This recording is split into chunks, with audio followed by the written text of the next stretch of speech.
All right, we want to take a look at a couple of special cases. The easiest case of all is an object which is not moving. Position isn't changing, velocity is zero, acceleration is zero. That's pretty boring. But we will look at this situation where the velocity is constant. All right, so the velocity has some value of v naught and it never changes, so there is no acceleration. Keep in mind that velocity, in this case v naught, is the derivative of position with respect to time. That's by definition. Well, if I multiply both sides by dt, I get v naught dt equals dx, and then let's integrate both sides. I'm going to integrate from some initial time t naught, which means there's a corresponding position x naught, to some later time t, and the corresponding position at that later time x. All right, so the left-hand side is fairly simple. V naught is 0, and so it comes out of the integral. So I have the integral from t naught to t of dt. But that's just going to equal v naught times t minus t naught. And the right-hand side just becomes x minus x naught. Now if we let t naught equal 0, then my equation becomes v naught t equals x minus x naught, or x, which is a function of time, I'm going to write that in function notation, equal to x naught plus v naught t. It's a fairly simple equation. In fact, it's a linear equation. This is a linear equation. And in this case, the slope is v naught, but that makes sense because remember that this is a position versus time function, and the slope is the derivative with respect to time. Well, the derivative of position with respect to time is the velocity, and the velocity is v naught. It's a constant. And x naught is what we would call the y-intercept. That is to say, x naught is the position when time is equal to 0. All right, so that's a pretty simple case. And that equation is only valid, though, when you have constant one-dimensional motion. It's not going to be valid at any other time, so don't rely on this equation when you're working problems. Another fairly simple situation is when the acceleration is constant. All right, so remember the acceleration is the derivative of velocity with respect to time. That's by definition. And so a dt equals dv. Well, let's integrate both sides again. The left-hand side, I'm going to integrate from some time t naught, and there's a corresponding velocity on the right-hand side, v naught. And I'm going to integrate to some later time t and the corresponding velocity v on the right-hand side. The acceleration is constant. It comes out of the integral. And so my left-hand side becomes a times t minus t naught. And my right-hand side becomes v minus v naught. Once again, let's let t naught equal to 0. Just makes the arithmetic here a little bit easier. And I get at equals v minus v naught, or v equals v naught plus at. That right-hand side is a function of time. Yeah, very simple function of time. So I can write velocity as a function of time. And it's simply equal to the initial velocity plus the acceleration times time. Now, let's remember again, velocity is, by definition, the derivative of x with respect to time. And so let's integrate again. So dx equals the integral of dx equals the integral of v dt. But what is v? Well, it's right here. And so I get dx, the integral of dx equals the integral of v naught plus at dt. We'll integrate from some time t0, corresponding position x0, some later time t, some later position x, and my left-hand side becomes x minus x naught. Once again, let's let t naught go to 0. My right-hand side becomes v naught t plus a t squared over 2, or x equals x naught, the initial position, or the position when t is equal to 0, plus v naught, which is a constant. I mean, the velocity is not constant, but v naught is the initial velocity, so that's a given value, t, plus 1/2 a t squared. I want to emphasize these are nice equations, but they only are valid when we have uniformly accelerated motion. And we're not going to have that all the time. So here's one equation for uniform accelerated motion. Here's another equation.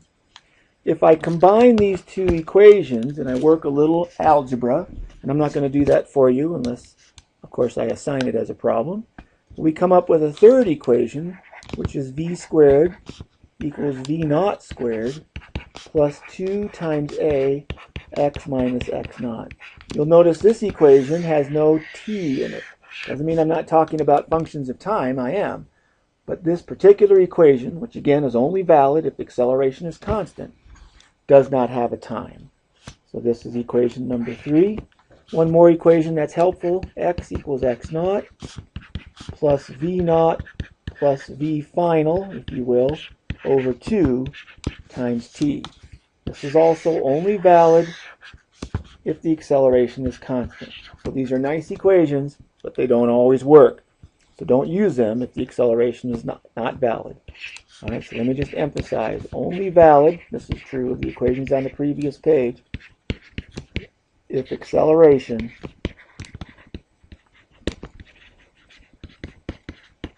is constant.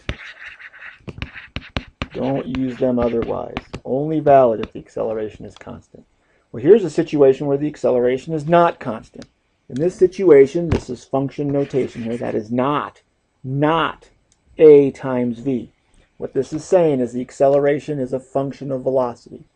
But keep in mind, by definition, acceleration is a derivative of velocity with respect to time. All right? So, let me manipulate this a little bit because that's going to be very helpful for us. So what I'm going to do is I'm going to bring the dt over to the right-hand side, and I'm going to bring the acceleration over to the left-hand side. When I do that, I get dv over the acceleration, which is a function of velocity. That's going to equal dt. I can integrate both sides.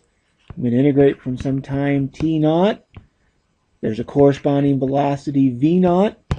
Integrate to some time later on t corresponding to a velocity of v. My right-hand side simply becomes t minus t naught. The left-hand side is an integral. There's not much I can do with that until I know what the acceleration is. A real common example of acceleration, which is a function of velocity, is air resistance. All right, the faster you go, the more air resistance tries to slow you down. So that would be a function of velocity. And this is equal to t minus t naught. So here's the equation. Can't solve it until I know what this function is. And that will be given in the problem. But you need to understand, in this situation, all of these lovely equations over here, equations 3 and 4 on this page, equations 1 and 2 on this page, they are not valid. You cannot use them. Don't do it. You're going to want to. Why? Because they're easy. Don't do it. All right, let's do a little more calculus with this. We already know the acceleration is a function of velocity. And we also know that that's the derivative of velocity with respect to time, by definition. So what I'm going to do is I'm going to take this right-hand side and I'm going to multiply by the derivative of position with respect to position. But wait, the numerator equals the denominator. That's just 1. I haven't changed anything. That's a legal move. And now I'm going to commute the dx and the dt. And I get the derivative of velocity with respect to x and the derivative of x with respect to time. Wait a minute. The derivative of position with respect to time is, in fact, velocity. So this becomes dv dx times velocity. Okay, that's by definition. There's no magic in there. And so now what I'm able to do is write dv dx times velocity is equal to acceleration, which is a function of velocity. And if I do a little manipulation, I'm going to bring my acceleration over to the left-hand side and my dx over to the right. I get v over the acceleration, which is a function of velocity, times dv, that's going to equal dx. And so I can integrate both sides. I'll integrate from some initial position to a corresponding initial velocity, to a later position to some corresponding velocity at that later position. And so I end up with the integral from v0 to v of velocity over acceleration, which is a function of velocity. So everything here is a function of velocity, which is good because that's my integration variable. And that's going to all equal x minus x0.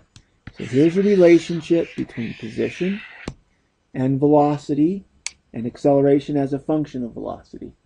Notice over here on the previous page, I have a relationship between time and velocity and the acceleration, which is a function of velocity. The difference is, right here, there's nothing. Well, actually, that's a 1. But I have time on the right-hand side. Whereas over here, I have velocity over the acceleration, which is a function of velocity. And on the right-hand side, I have position. Very similar equations, not exactly the same, but very similar. Which one do you use? Depends on what you're looking for. If I'm looking for position, I want to use this equation. If I'm looking for time, I want to use this equation. Or if I'm given time and maybe I want to find some velocity, I use this equation. If I'm given position and I want to find velocity, I might use this equation. So it just depends on what you're given and what you're looking for. Now sometimes acceleration is a function of position. Springs are an excellent example of this. The more you stretch the spring, the larger the acceleration is. But still, by definition, acceleration is the derivative of velocity with respect to time. Just because it's a function of position doesn't mean that that's changed. So the derivative of velocity with respect to time is equal to acceleration. So I'm just going to write this again. And I want to manipulate this. Yet again, I'm going to write the derivative of position. Oops, we're using an x for position. The derivative of position with respect to position. That's just 1. I can multiply by 1, not changing anything. Little commutative, derivative of position with respect to x, derivative of x with respect to time. But wait, the derivative of position with respect to time, that's velocity. So this becomes dv dx times velocity. All right? And so I can manipulate again here. I'm going to bring a dx over to the other side. And I'm going to get the acceleration, which is a function of position, dx equals the integral of velocity with respect to velocity. Integrate for some velocity v0, corresponding position x0, to a later velocity v, corresponding position x. The left-hand side is an integral I cannot manipulate. The right-hand side becomes v squared over 2, evaluated from v0 to v, which is v squared minus v0 squared over 2. Now I can manipulate this algebraically. This is the integral from x0 to x, the acceleration, which is a function of position, dx. I can manipulate this and solve for v, and I'm going to get v as a function of position. If I do that, I can write that integral, velocity as a function of position, this way. So this is another useful integral. Works anytime the velocity is a function of position, or, after a little algebra, when the acceleration is a function of position.